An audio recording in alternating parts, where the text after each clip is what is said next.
এই লোকটা ক্ষতিগ্রস্ত, রমজান আসলো চলে গেল, আমার ক্ষমা হলো না, আমি ক্ষমা পেলাম না, ক্ষমা নেওয়ার চেষ্টা করলাম না, আমি ক্ষতিগ্রস্ত, এ কথা মুহাম্মদ সাল্লাল্লাহু আলাইহি সাল্লাম বলেন। পরে আর একটা বাক্য আছে, ওই বাক্যটাও বলি। তিনি বললেন যে রাগিমা আনফু রাজুলিন, ওই লোকেরও নাক মাটিতে মিশে যাক, সেই লোকও ক্ষতিগ্রস্ত। যে লোক ওয়াজাদা আবাইহি আও আহাদাহুমা ইনদাল কিবার ফালাম ইউদখিলাহুল জান্নাহ, ওর বাপ মা ওকে জান্নাতে ঢোকাতে পারলো না, ও তো বৃদ্ধ বাপ মাকে পেয়েছে, তো ওর বাপ মা তো ওকে জান্নাতে ঢুকিয়ে দিবে, তো ওর বাপ মা ওকে জান্নাতে ঢোকাতে পারলো না, তো এ ক্ষতিগ্রস্ত। আমার বাপ মা আমাকে জান্নাতে দিয়ে দিবে, তার মানে আমার ভালো মন্দ বাপ মায়ের সাথে ভালো আচরণ নির্ভর করে আমার জান্নাতে যাওয়া। অত্র বাক্য তিনটি রাসূল সাল্লাল্লাহু আলাইহি সাল্লাম এভাবে বলেন।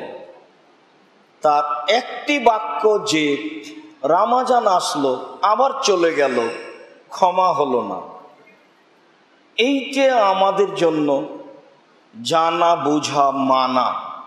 কতদূর রমজান মূল্যায়ন করেছি, নিজে অনেকখানি ভালো বুঝি। কোরআন তেলাওয়াত তেমন করিনি, তাসবিহ তাহলিল তেমন করিনি, দান খায়রাত তেমন করিনি, অন্যায় থেকে তেমন বিরত হইনি, তাহলে তো রমজান এমনি চলে গেছে, আমার ক্ষমা হয়নি। সব মিলে জীবন বাজি রেখে রমজানকে চেপে ধরে মূল্যায়ন করার চেষ্টা করলে হয়তোবা আমার ক্ষমা হয়ে যেত। তা আমি তো ওকে চেপে ধরার চেষ্টা করিনি। আব্দুর রাজ্জাক সাহেব দু একটা বাক্য বলবেন, যদিও চলে গেছে। চেপে ধরা কি? এইটা হলো খুব ভালো খালে সন্তরে সিয়ামটা পালন করা, আজানের পূর্ব মুহূর্তে একটু দেরি করে সাহারি খাওয়া, খুব তাড়াতাড়ি ইফতার করা, সবার বিজ্ঞাপনের মধ্যে যারটা আগে ইফতারের আছে তার হাফ মিনিট আগে আপনি, তখন আপনি রমজানকে মূল্যায়ন করেছেন। সবার যার আগে আছে তারও হাফ মিনিট আগে আপনি, মানে আমি দেরি করে রমজানকে মূল্যায়ন করব, তাহলে মূল্যায়ন করা হলে এটা নয় তো। আসলে ভালো মন্দ নির্ভর করে একটা লোকের ওপরে, তার নাম মুহাম্মদ সাল্লাল্লাহু আলাইহি সাল্লাম। তিনি যেমন আমি তেমন, তিনি যেমন আমি তেমন, তিতে লাগলেও যা, মিঠা লাগলেও তা, এইটা মূল্যায়ন। ঠিক ঠিক তারাবির সালাত আদায় করা সম্ভবপর, কষ্ট করে দীর্ঘ সময় নিয়ে এইটা মূল্যায়ন করা, তাসবিহ তাহলিল জিকির আজকার একটু বেশি করে করা, কোরআন তেলাওয়াত করা, দান খায়রাত করা। পূর্ব দিকের বাতাসের চেয়ে রমজান মাসে আল্লাহর নবী বেশি উপকারী ছিলেন। তো পূর্ব দিকের বাতাস মানে সব কিছু উপকৃত হবে, ঘাস পাতা তরুতাজা হয়ে যাবে, মানুষজন পশু প্রাণী সুন্দর হয়ে যাবে। আর পশ্চিমের বাতাস মানে সব ধ্বংস হয়ে গেল, বাড়িঘর ভেঙে গেল। পশ্চিমের বাতাস মানে খুব জোরে, উত্তর দক্ষিণ থেকে বাতাস বহিলে লু হাওয়া সবকিছু জ্বলে যাওয়ার সম্ভাবনা আছে। তবে পূর্ব দিকের বাতাস হলো মৃদু বাতাস, সবকিছুর জন্য উপকারী। তো আল্লাহ রাসূল পূর্ব দিকের বাতাসের চেয়ে বেশি দানশীল ছিলেন, তার মানে খুব বেশি দান করতেন রমজান মাসে। সব মিলে রমজানের শেষের দশকে ইতিকাফ করে বা অন্যায় অবিচার থেকে একটু বিরত থেকে রমজানকে মূল্যায়ন করা মানে হলো আমি ক্ষমা পেয়ে গেছি, আমি তো আমার বুঝে চেষ্টা করতে কম করিনি। এইটা আজকের সংক্ষিপ্ত কথার প্রথম কথা। তার দ্বিতীয় কথা, আজ ঈদুল ফিতর। ঈদুল ফিতরের সকালের প্রস্তুতি, সকালের প্রস্তুতিতে নতুন জামা পোশাক, জুতা স্যান্ডেল, নতুন জামা পোশাক জুতা স্যান্ডেল নাজায়েজ নয়, জায়েজই বটে। তবে এত প্রস্তুতি কি? এত প্রস্তুতিও নয়। ইমাম বুখারী বাব বানলেন, বাবুন ফিল ঈদ ও তাজাম্মুল ফিহে, ঈদ এবং ঈদের দিন সৌন্দর্যতা অবলম্বন করার ব্যাপারে, মানে সুন্দর সাজগোজ করতে হবে। তাতে তিনি একটা হাদিস পেশ করলেন বুখারী থেকে, যে আখাজা উমর রাদিয়াল্লাহু তাআলা আনহু জুব্বাতান মিন ইস্তিবরাকিন, উমর রাদিয়াল্লাহু তাআলা আনহু একটা রেশমি জুব্বা নিলেন, রেশমি কাপড়ের। ওয়াতা বিহা রাসূলুল্লাহ সাল্লাল্লাহু আলাইহি সাল্লাম, এইটা নিয়ে রাসূলের কাছে আসলেন, এসে বলছেন ইত্তাহাজিহি, এটা আপনি কিনে নেন। ওয়া তাজাম্মাল বিহা লিল ঈদ ওয়াল উফুদে, আপনি ঈদের জন্য এবং আগন্তুকের জন্য সুন্দর হয়ে বের হবেন। এইটা খুব ভালো পোশাক, রেশমি পোশাক। যখন বাহির দেশ থেকে কাতার, বাহরাইন, তুরস্ক, জর্ডান, বিদেশ থেকে মানুষেরা আসবে, তখন আপনি সাক্ষাৎ করবেন তাদের সাথে এই পোশাক পরে। বোঝা যাচ্ছে যে বাহিরের মানুষের তো সাক্ষাৎ করতে হবে একটু প্রস্তুতি ভালো নিয়ে, ভালোভাবে সাজগোজ করে, এমনি এলোমেলো ভাবে নয়। আর ঈদের জন্য প্রস্তুতি নেবেন। তো রাসূল সাল্লাল্লাহু আলাইহি সাল্লাম বলেন, হাজি লেবাসুন লা খালাকা লাহু, আরে এই রেশমি পোশাক যারা পরবে তাদের পরকাল নেই। আল্লাহ রাসূল রেশমি পোশাকের নিন্দা করলেন, পোশাকের নিন্দা করেননি, সুন্দর হওয়ার নিন্দা করেননি। বেশ ভালো মানের পোশাক পরে ঈদের দিনে আসতে হবে, নতুন পোশাক পরে ঈদের দিনে আসতে হবে, এ কথার নিন্দা রাসূল সাল্লাল্লাহু আলাইহি ওয়াসাল্লাম করেননি। যার কারণে ইমাম বুখারী বাব বেঁধে সাজগোজ সুন্দর হওয়ার ঈদের দিনের বাব উল্লেখ করে এই হাদিসটা পেশ করলেন। আল্লাহ রাসূল নাকচ করেছেন, কাপড়টা রেশমি ছিল এই জন্য। করেছো কি? আরে রেশমি কাপড় যারা পরবে তাদের তো পরকাল নেই, রেশমি কাপড় তো পরা হবে না। তো তবে অত্র বুখারী মুসলিমের হাদিস দ্বারা প্রমাণিত হয় যে ভালো পোশাক, সুন্দর পোশাক, নতুন পোশাক ঈদের দিন মানুষ ব্যবহার করা উত্তম। পরের অংশ হলো ঈদের দিন আমরা আসব কখন। ঈদের দিন আসার ব্যাপারে খারাজা আব্দুল্লাহ ইবনে বুসরিন মান নাস এলা ঈদুল ফিতর ওয়া আজহা, আব্দুল্লাহ ইবনে বুসর অনেকজন মানুষকে সাথে নিয়ে ঈদুল ফিতর অথবা ঈদুল আজহাতে বের হলেন। যখন পৌঁছিলেন তখন দেরি হয়ে গেছে ঈদের সালাত। ফানকারা ইবতে আল ইমামে, ইমামের দেরি করে সালাত আদায় করাটাকে নাকচ করলেন। এত দেরিতে সালাত কেন?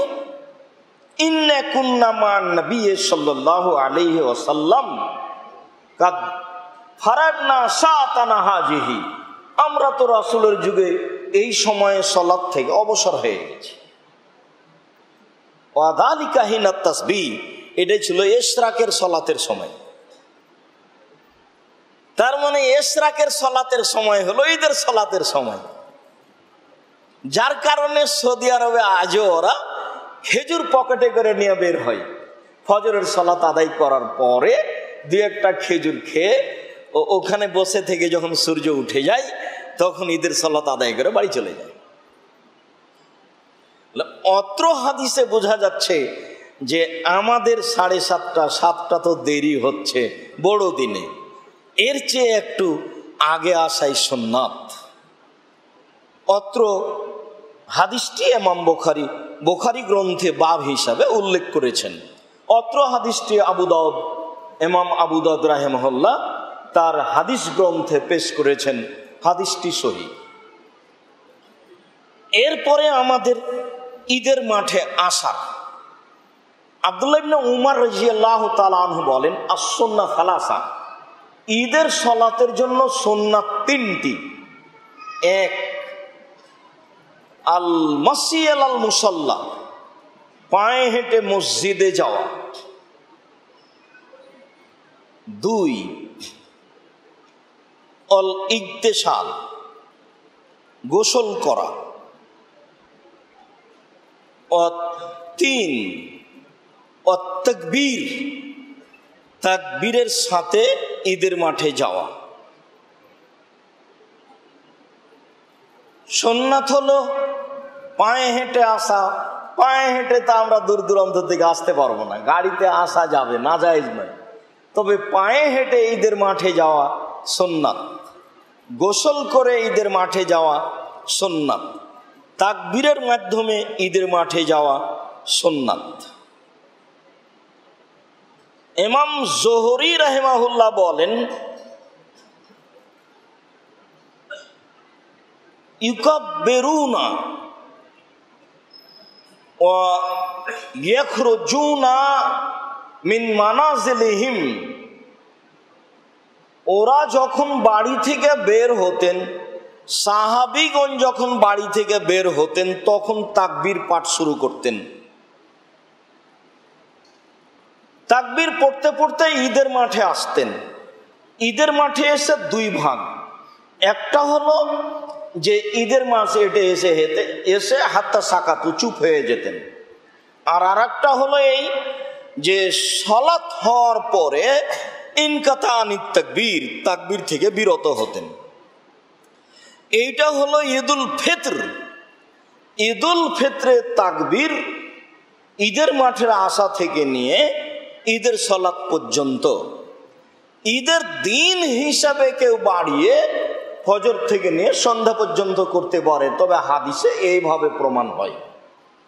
থাকলো ঈদুল আজহা। কানা আব্দুল্লাহ ইবনে উমর ও আবু হুরায়রা রাদিয়াল্লাহু তাআলা আনহু ইখরুজু ইলা সুকে আইয়ামাল আশরে ওয়া ইউকাব্বিরানে। আব্দুল্লাহ ইবনে উমর, আবু হুরায়রা রাদিয়াল্লাহু তাআলা আনহু ঈদুল আজহার প্রথম থেকে নিয়ে এই 10 দিনে বাসা থেকে বাজারের দিকে বের হতেন আর তাকবীর পাঠ করতেন। আর জনগণ তাদের তাকবীরের সাথে সাথে তাকবীর পাঠ করত। আলী এবং আব্দুল্লাহ ইবনে মাসউদ বলছেন যে ওয়ায়ুকাব্বিরুন নাস আইয়ামাত তাশরিকে, আর মানুষেরা তাশরিকের দিনগুলিতেও তাকবীর পাঠ করতেন। তাহলে ঈদুল আজহার প্রথম দিন থেকে নিয়ে ওই মাসের কুরবানির মাসের 1 তারিখ থেকে নিয়ে ঈদের পরের 3 দিন, তাহলে 13 দিন। কুরবানির মাসে সাহাবীগণ আল্লাহর নবী 13 দিন যাবত তাকবীর পাঠ করতেন বলে অত্র হাদিসে প্রমাণিত হয়। ঈদুল ফিতর হিসাবে বাড়ি থেকে বের হয়ে তাকবীর পাঠ করতে করতে আসব। আব্দুল্লাহ ইবনে উমর রাদিয়াল্লাহু তাআলা আনহু, আনাস রাদিয়াল্লাহু তাআলা আনহু বলেন, লা ইয়াকদুন নবী সাল্লাল্লাহু আলাইহি সাল্লাম ইলাল ফিতরে হাত্তা ইয়াকুলু তামারাত ওয়া ইয়াকুলুহুন্না বিতরান। আল্লাহর নবী ঈদুল ফিতরে খেজুর না খেয়ে ঈদের মাঠে যেতেন না। কয়েকটা তিনি খেজুর খেয়ে নিতেন, তিনি বিজোড় খেতেন। ঈদের মাঠে বের হওয়ার সময় তিনি কয়েকটা খেজুর খেতেন, বিজোড় খেতেন। বুখারী মুসলিম। বুরাইদা রাদিয়াল্লাহু তাআলা আনহু বলেন যে লা ইউসাল্লি রাসূলুল্লাহ সাল্লাল্লাহু আলাইহি ওয়াসাল্লাম ঈদুল ফিতর হাত্তা ইয়াকামা। আল্লাহর নবী না খেয়ে ঈদুল ফিতরের সালাত আদায় করতেন না। ওয়ালা ইয়াতআমু ঈদুল আজহা ইল্লা ইউসাল্লিয়া, তবে কুরবানিতে খেতেন না সালাত আদায় না করে। বুঝা গেল কি না? ঈদুল ফিতরে না খেয়ে মাঠে যেতেন না, আর ঈদুল আজহাতে মাঠ থেকে এসে খেতেন। মনে থাকবে না, এটাই সুন্নাত। ঈদুল ফিতরে খেয়ে বের হতে হবে, আর ঈদুল আজহাতে গিয়ে খেতে হবে। কুরবানির গোশতি খেতে হবে তা নয়, তবে সুন্নাত। গিয়ে খাবেন, এটা হলো আম হাদিস। গোশত খাওয়ারও প্রমাণ আছে। আনাস রাদিয়াল্লাহু তাআলা আনহু বলেন, কানান নবী সাল্লাল্লাহু আলাইহি সাল্লাম ইদা কানা ঈদান খালাফাত তরিকা, যখন রাসূল ঈদের সালাতে আসতেন যেতেন তখন তিনি রাস্তা পরিবর্তন করতেন। এক রাস্তায় আসতেন আর এক রাস্তায় যেতেন, এক রাস্তায় আসতেন আর এক রাস্তায় যেতেন। এটা রাসূল সাল্লাল্লাহু আলাইহি সাল্লামের সুন্নাত।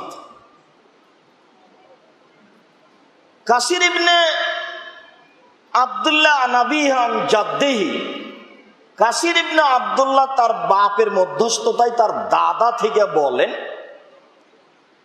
যে কাব্বারান নবী সাল্লাল্লাহু আলাইহি সাল্লাম আল ঈদাইনে ফিল উলা সাবান কাবলাল কিরাতে ও ফিল আখিরাতে খামসান কাবলাল কিরাতে।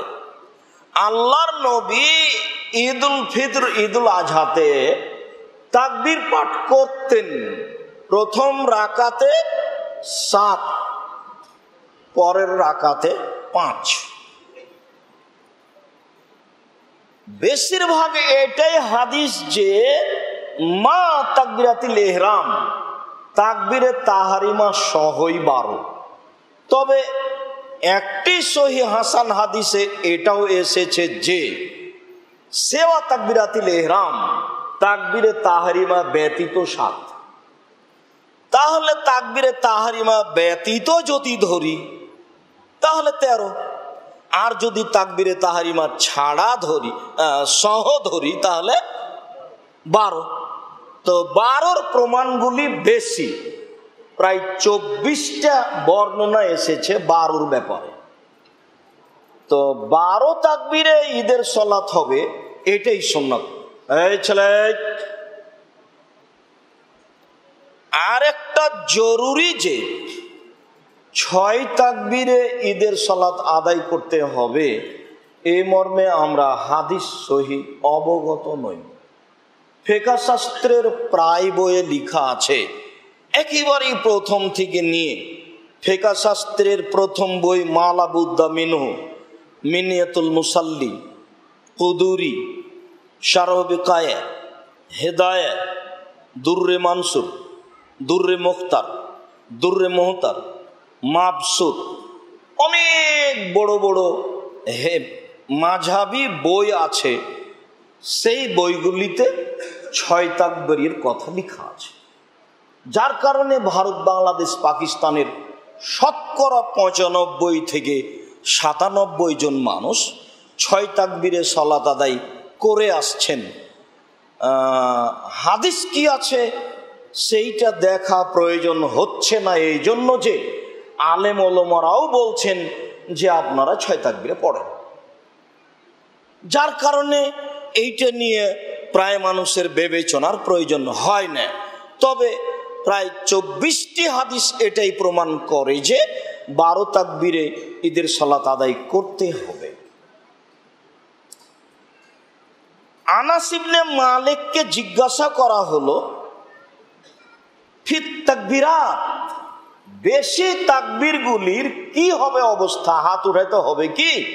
তখন তিনি বললেন, ইরফা ফি কুল্লি তাকবীরাতিন, ইরফা ইয়াদাইকা ফি কুল্লি তাকবীরাতিন, সব তাকবীরে হাত উঠাও।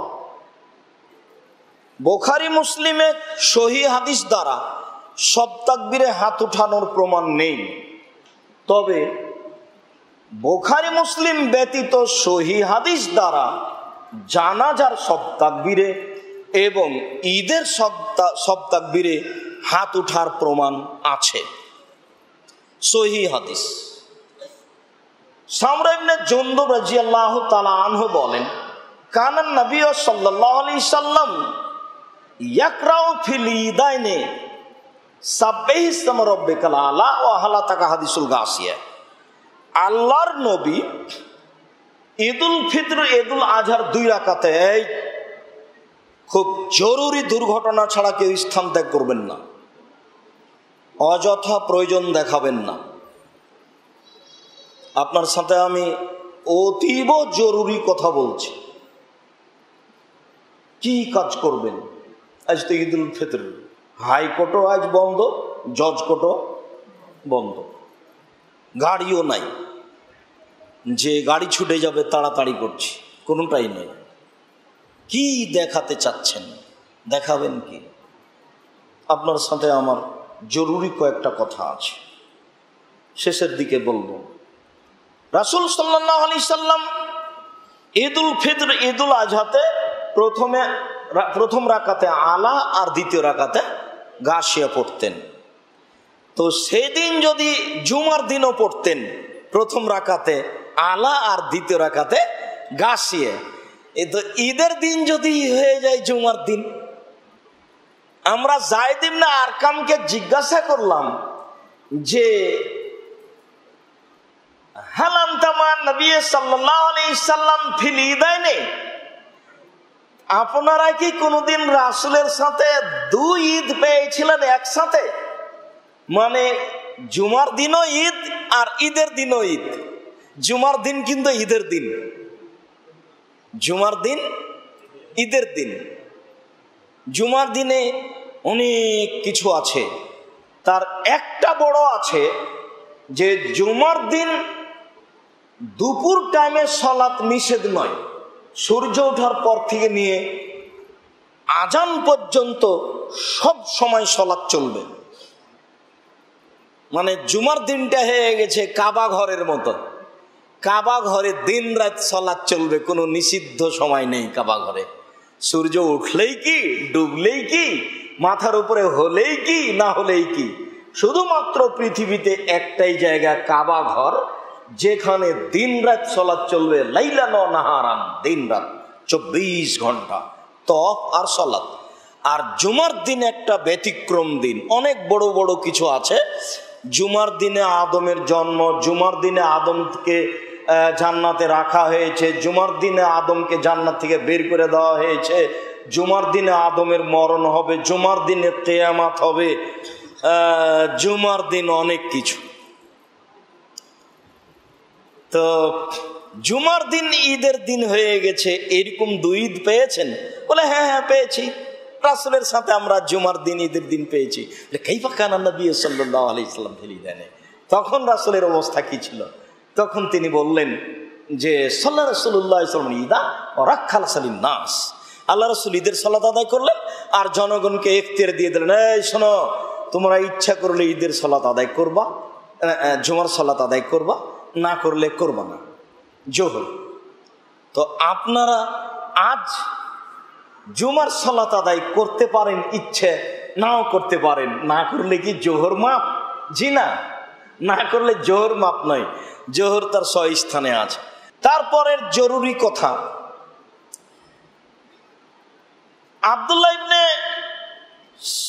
জাবের ইবনে আব্দুল্লাহ বলছেন যে সাল্লাইতু মা রাসূলিল্লাহি সাল্লাল্লাহু আলাইহি ওয়াসাল্লাম গায়রা মাররাতিন ওয়ালা মাররাতাইনে, ঈদের দিন আল্লাহ রাসূলের সাথে আমি একাধিক দিন পড়েছি বেগাইর আজান ওয়ালা ইকামা, সেখানে আজানও ছিল না, ইকামতও ছিল না। কত দিন যে রাসূলের সাথে ঈদের সালাত আদায় করলাম, যেখানে কোনো আজানও নেই, এখানে কোনো ইকামতও নেই। অতএব বলা যাবে না আসেন আসেন সালাত শুরু হতে যাচ্ছে, এই কথা বলা যাবে না, নেহায়াত অন্যায়। রাসূল সাল্লাল্লাহু আলাইহি সাল্লামকে উপেক্ষা করা হবে। আর 2 মিনিট আছে, আর 4 মিনিট আছে, সময় তো একটা ঘোষণা দিয়েছেন, নির্ধারিত সময়ে সালাত আদায় করে নেন। হয়তোবা সেক্রেটারি সভাপতি আপনাকে ধমকাবে বা চাকরিটাই বাদ দিয়ে দিতে পারে, কিন্তু সুলিও হবে না, ফাঁসিও হবে না। আমার মনে হয় আপনি ইমাম মানুষ, আপনার দুর্বলতার কারণে মানুষ সুযোগ পাই। আল্লাহে আল্লাহর কসম, আমরা তো মাঠে আছি। আমরা 88 আগস্টের 20 তারিখ রোজ বুধবার বিকেল 3টে থেকে আমি শিক্ষক। 88 আগস্টের 20 তারিখ রোজ বুধবার থেকে নিয়ে এখন পর্যন্ত কোনো মসজিদের কোনো সেক্রেটারি, কোনো সভাপতি চোখ গলিয়ে কথা বলার মতো সাহস পেয়েছে তা আমার মনে পড়ে না।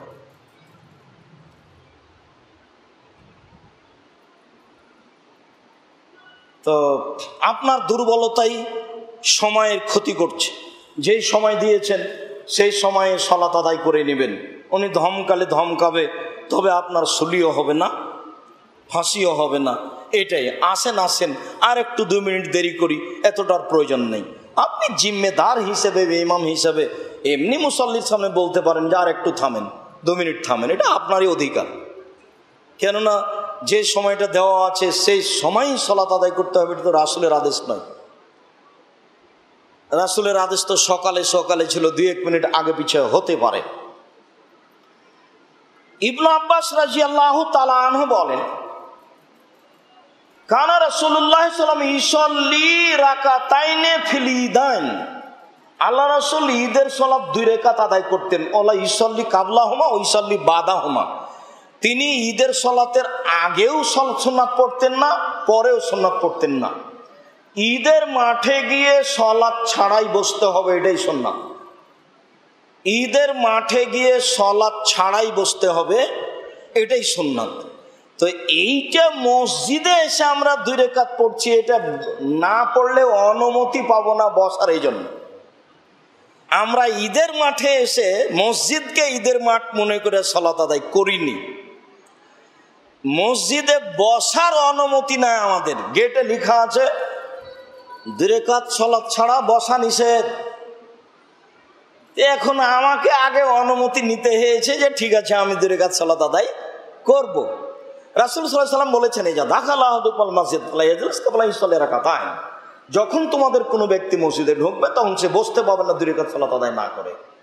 তাই আমি অনুমতি নেওয়ার জন্য 2 রাকাত সালাত আদায় করেছি। এটাই চূড়ান্ত যে ঈদের মাঠে আগেও সালাত নেই, পরেও সালাত নেই, শুধুমাত্র 2 রাকাত 12 তাকবীরে। ইবনে আব্বাস রাদিয়াল্লাহু তাআলা আনহুকে জিজ্ঞাসা করা হলো যে আপনি রাসূল সাল্লাল্লাহু আলাইহি সাল্লামের সাথে ঈদের সালাত আদায় করেছেন? নাম, হ্যাঁ। ফাসাল্লা, তিনি প্রথমে সালাত আদায় করলেন। সুমা খাতাবা, তারপর তিনি বক্তব্য দিলেন। তিনি আজান ইকামতের কথা উল্লেখ করলেন না। সুমা আতা নিসা, তারপর তিনি মহিলাদের কাছে আসলেন। ফাওয়াজাহুন্না, তিনি তাদের উপদেশ দিলেন। ও যাক্কারাহুন্না, তিনি তাদের অনেক নসিহত করলেন। ও আমারাহুন্না বিসকাতকা, তারপর তাদেরকে বললেন তোমরা দান করো, তোমরা দান করো, তোমরা দান করো। তখন দেখলাম রাইতুহুন্না, মহিলারাকে দেখলাম যে ইহবিনা ইলা উজনিহিন্না ওয়া হুলুকিহিন্না, ওরা কানের দিকে হাত বাড়াচ্ছে আর গলার দিকে হাত বাড়াচ্ছে, আর কানের আর গলার গয়না খুলে ইয়াদফানা ইলা বেলালিন, বেলালের দিকে ছুঁড়ে মারছে। রাসূল সাল্লাল্লাহু আলাইহি সাল্লাম সালাত আদায় করলেন। আবু সাঈদ খুদরি রাদিয়াল্লাহু তাআলা আনহু বলেন যে খারাজা রাসূলুল্লাহ সাল্লাল্লাহু আলাইহি মুসাল্লা ফাওয়ালা শান ইয়াবদা বিহি সালাহ, আল্লাহর নবী ঈদের মাঠে এসে প্রথমে ঈদের সালাত আদায় করতেন, তারপরে মানুষের মুখামুখি দাঁড়াতেন, তখন মানুষ স্ব স্থানে বসে, তারপর তিনি উপদেশ দিতেন। উপদেশে তিনি বলতেন তাসাদ্দাকু তাসাদ্দাকু তাসাদ্দাকু, দান করো, দান করো, দান করো। তো দেখলাম যে মহিলারাই বেশি দান করতেন, মহিলারাই বেশি দান করতেন। আমি জানি না একাধিক দিন আপনাদেরকে বলেছি, মনে আছে কি না, বাড়ি থেকে বের হলে খুচরা টাকা নিয়ে বের হবে, 5 টাকা 10 টাকা 20 টাকা। হাট বাজারে কিছু কিনতে যাচ্ছেন, ফকির আসলো সামনে, 500 টাকার নোট পকেটে, তাই আপনি বারবার বলছেন মাফ করেন। এই বুদ্ধি ত্যাগ করতে হবে। আজকে স্ত্রীকে বলে দিবেন, মেয়েকে বলে দিবেন, শোনো আমি যখন একটু বাজারে বের হব 20-50 টাকা খুচরা আমার পকেটে দিয়ে দিবা। ফকির এসে দাঁড়ালে মাফ করো কথা বলতে খুব কষ্ট পাই। আমি অপরাধ করেছি, আমি ওকে বলবো যে মাফ করো, তো 10 টাকা ফেরত দিতে হবে, 10টা টাকা দিতে শিখতে হবে। ঈদের দিন টাকা ছাড়া বেরি হবেন না, একবারে জরুরি মনে করবেন। আর বাইতুল হাম জামে মসজিদের সাথে আপনার সাথে জরুরি কথা যে রাজশাহী বাসীর জন্য জামিয়া সালাফিয়া ডাঙ্গিপাড়া পাওয়া রাজশাহীর বাইতুল হাম জামে মসজিদ হলো কেন্দ্রীয় জামে মসজিদ, আর জামিয়া সালাফিয়া ডাঙ্গিপাড়ার ঈদের মাঠ হলো কেন্দ্রীয় ঈদের মাঠ সারা বৃহত্তর রাজশাহীর জন্য। কেন কেন্দ্রীয়, কেন জাতীয়? 1 নম্বরে আমরা সঠিক শরীয়তের পরামর্শ আপনাদের সাথে আপনাদেরকে দিতে চাই। এই জন্য আমরা আপনাদেরকে শরঈ পরামর্শ, কখন কুরবানি, কখন ঈদ, কখন ফেতরা, কখন কি, এটা দিতে চাই। এই জন্য আপনাদের কেন্দ্রীয় ঈদের মাঠ হলো, জাতীয় ঈদের মাঠ হলো জামিয়া সালাফিয়া ডাঙ্গিপাড়া পাওয়া রাজশাহীর ঈদের মাঠ। আপনাদের কেন্দ্রীয় মসজিদ হলো জামিয়া সালাফিয়া ডাঙ্গিপাড়া পবার রাজশাহীর বাইতুল হাম জামে মসজিদ।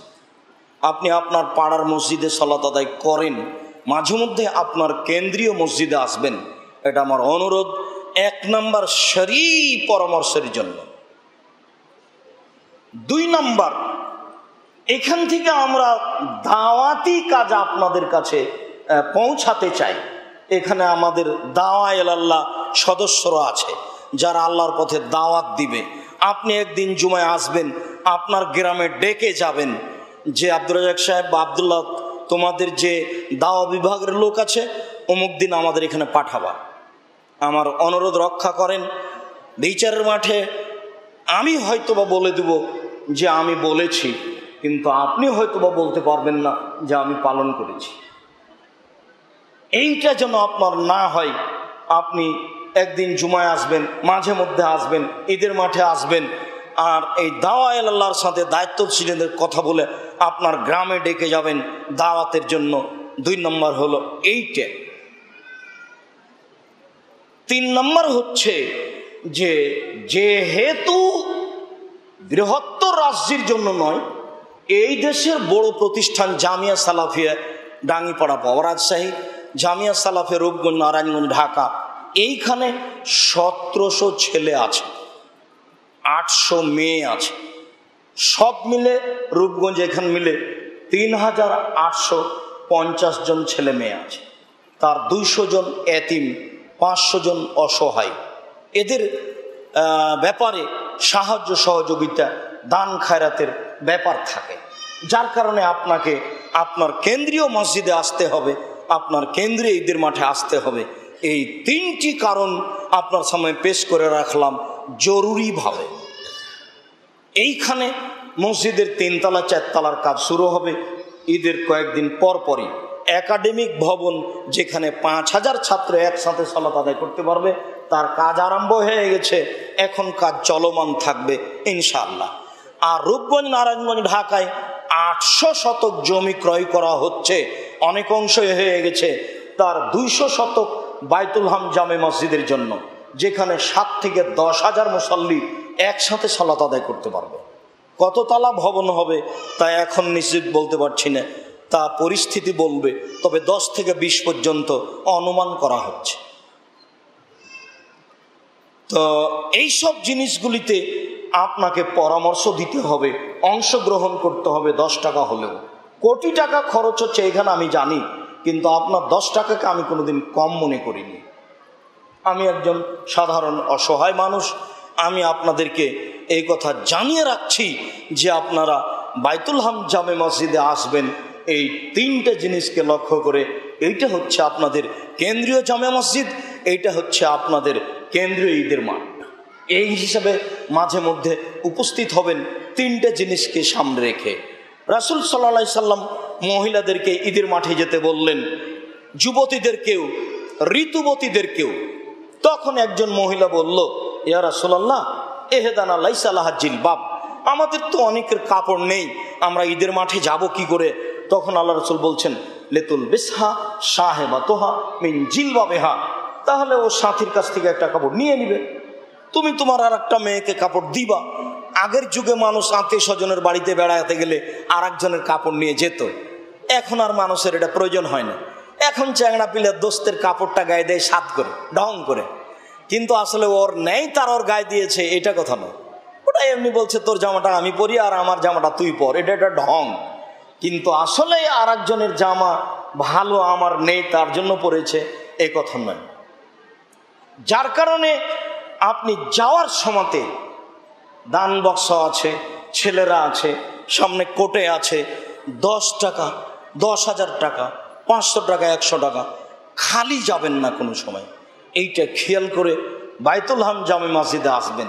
আপনাকে আমি লাখ টাকা দান করতে বলিনি, তবে তার আপনার 10 টাকাতে যদি বরকত থাকে তাহলে যে লাখ টাকা দিয়েছে ওর টাকাটা আর শেষ হবে না, খালি আছে, কাজ হতেই আছে, শেষ হয় না।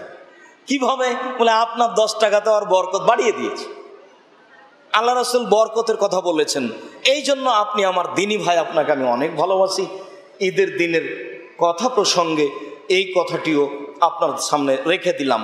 আমরা আলোচনার শেষের দিকে চলে এসেছি। আর একটু জরুরি কথা ছিল এই যে রাসূল সাল্লাল্লাহু আলাইহি সাল্লাম বললেন একদিন দাঁড়িয়ে, লা ইউদি শাইউন শায়া, রোগ ব্যাধি একজন থেকে আরেকজনকে পার করে যায় না। লা ইউদি শাইউন শায়া, রোগ ব্যাধি একজন থেকে আরেকজনকে পার করে যায় না। লা ইউদি শাইউন শায়া, রোগ ব্যাধি একজন থেকে আরেকজনকে পার করে যায় না। ফাকামাল আরাবি, পল্লীর একজন বেদুইশ দাঁড়িয়ে বলল, যাই তো, একটা উটকে চুলকানি ঘা হলে সবকে হয়ে যায়। তখন আল্লাহ রসুল বললেন, মানাজরা বালাওয়ালা, তাহলে বলো প্রথমটাকে কিভাবে হলো? তখন আল্লাহ রসুল, সাহাবী তখন চুপ থেকে গেলেন, ওই পল্লীর মানুষ। তখন আল্লাহ রসুল বললেন, শোনো, খালাকাকুল্লাহ নাফসিন, আল্লাহ প্রত্যেকটা প্রাণীকে সৃষ্টি করেছেন। ওয়াকাতাবা হায়াতাহা ও মাউতাহা ও রিজকাহা ও মাসায়াবাহা, চারটা জিনিস লিখে দিয়েছেন, তার মরণ, তার জীবন, তার রুজি, তার বিপদ আপদ করোনা ভাইরাস। সেই দিন যদি বিপদ আপদ করোনা ভাইরাস লিখা থাকে, আর আজ যদি আপনি পাথরের মধ্যে ঢুকে থাকেন, করোনা আপনাকে ধরবেই ধরবে, এটাই চূড়ান্ত। যাকে করোনা হয়েছে তার গায়ে হাত দিয়ে আমি তার সাথে একসাথে খেতে প্রস্তুত এখনো। ও যদি করোনায় মারা যায়, আমি তাকে গোসল দিব, আমি প্রস্তুত। আমি এর 5 পয়সা সরিষা সমপরিমাণ দাম দিই না। এখনো আমার সুলিও হয়নি, ফাঁসিও হয়নি, দেখি কবে সুলি কবে ফাঁসি। রাসূল সাল্লাল্লাহু আলাইহি ওয়াসাল্লাম বললেন, সকালে মুসলমান বিকালে কাফের, বিকালে মুসলমান সকালে কাফের। এত তাড়াতাড়ি শরীয়ত পরিবর্তন হয়ে যাবে এমনটা প্রয়োজন আমি আব্দুর রাজ্জাক বিন ইউসুফ মনে করিনি। আর তদন্ত করে, গবেষণা করে, ইজতেহাদ করে এই বিষয়ে ফতোয়া দিতে হবে এখনো প্রয়োজন মনে করিনি। লকডাউনের সূচনা থেকে আমরা এভাবে বলে আসছি, হায়াত পর্যন্ত বলবো বলে মনে করছি। মাস্ক এমনিতেই পরেন, পরা ভালো। কেন? সব সময় ধুলোবালি কণা বলো আছে, সব সময় পরেন আপনি, পরা ভালো। কেননা এই ধুলোবালি আসলে, আমরা তো সাধারণ কৃষক ঘরের ছেলে, আমার বাপের সাথে আমি গরু ঘুরাতাম ধানের উপরে, কালাইয়ের উপরে, মসুরির উপরে। তো মসুরির উপরে গরু ঘুরানোর সময়তে নাকে যে এত আবর্জনা কখন আসতো, শেষে যখন নাক ঝাড়তাম তখন একবারে চিকেনগুলো একদম দেখতাম যে ওই সব ইয়েতে, ওই ঘাসের ময়লাতে পরিপূর্ণ। কিভাবে এসেছে তা বুঝতে পারতাম না, আর ওতে কিছু করে সেটাও বুঝতাম না। দিয়ারের মানুষ, পল্লীর মানুষ, গ্রামের মানুষ, খাই ফিরি চলি। বাড়ি থেকে যখন বের হই তখন দৌড় দিয়েছি, দৌড়াতে দৌড়াতে দৌড়াতে একবারে নদীতে গিয়ে লাফ দিয়ে পড়া পর্যন্ত, মধ্যে থামাথামি নেই, মধ্যে থামাথামি নেই। আর যখন সাঁতারে নেমেছি তখন আগে কেউ যাবে এটা মাথায় নেই, সবাই আমাকে যেতে হবে, এটা সবসময় মাথায় কাজ করতে হবে। তো আপনি আমার দিনী ভাই, আপনি আমার দিনী বোন, শরীয়তের শেষের কথাটি আপনার সামনে পেশ করলাম, আপনি মানতে বাধ্য নন, এটা একটা পরামর্শ। তবে আমি আপনাকে পরামর্শের ভিত্তিতে অনুরোধ জানাচ্ছি, জামিয়া সালাফিয়াকে মূল্যায়ন করার জন্য, তার ব্যাপারে দোয়া করার জন্য, বাইতুল হাম জামে মসজিদকে মূল্যায়ন করার জন্য, তার ব্যাপারে দোয়া করার জন্য, 10 টাকা হলেও দানের হাত প্রশস্ত করার জন্য, সকল দিনই ভাই বোনের সার্বিক কামনা করে, কল্যাণ কামনা করে ঈদের সালাত আজকের মতো আপাতত এখানে শেষ করছি। কোনো কথা যদি বুঝতে জানতে বাকি থেকে যাই, আমিও কোনটা বললাম আর কোনটা ছেড়ে দিলাম নাকি এমনটা হতে পারে, তাহলে পরামর্শ থাকবে ইনশাআল্লাহ। আর আমরা কথার শেষে আল্লাহর কাছে একটু আবেদন জানাই, আল্লাহ ফিলিস্তিনের মুসলমানগুলো খুব বিপদগ্রস্ত, তুমি তাদেরকে রক্ষা করো, জালেমদেরকে দমন করো, ধ্বংস করো। সারা দুনিয়াতে মুসলমান যারা আছে তারা সামাজিকভাবে জালেমের হাতে তারা নিপীড়িত, তো তুমি তাদেরকে রক্ষা করো, হেফাজত করো। তুমি আমাদেরকে তোমার রাসূলের পদ্ধতি অনুযায়ী চলার, থাকার তৌফিক দান করো। আজ থেকে যেন আমরা সত্যই ঈদের মাঠে এসে এইটা স্বীকৃতি নিতে পারি যে 5 ওয়াক্ত সালাত আদায় করব, সময়ে সিয়াম পালন করব, সিয়ামের পরে শাওয়াল মাসের 6টা সিয়াম আছে নফল, এটাও পালন করার চেষ্টা করব। এগুলো যেন ঠিক ইবাদত করতে পারি, এই তুমি তৌফিক দান করো। সকল দিনই ভাই বোনের সার্বিক কল্যাণ কামনা করে বলি, আল্লাহ আমাদের যারা মারা গেছে তুমি তাদের কবরের শাস্তি মাফ করো, আমরা যারা অসুস্থ তুমি তাদের আরোগ্য দান করো, আমরা যারা বেঁচে আছি তুমি তাদেরকে তোমার রাসূলের পদ্ধতি অনুযায়ী চলার তৌফিক দান করো। বিশেষভাবে ফিলিস্তিনের মুসলিম নারী পুরুষকে জালেমের হাত থেকে তুমি রক্ষা করো। তোমার দরবারে এই জোরালো দাবি, দাওয়াত, দোয়া রেখে আজকের ঈদের সালাতের সংক্ষিপ্ত কথা এখানে শেষ করলাম। সুবহানাকাল্লাহুম্মা ওয়া বিহামদিকা আশহাদু আল্লা ইলাহা ইল্লা আনতা আস্তাগফিরুকা ওয়া আতুবু ইলাইক। আসসালামু আলাইকুম ওয়া রাহমাতুল্লাহ।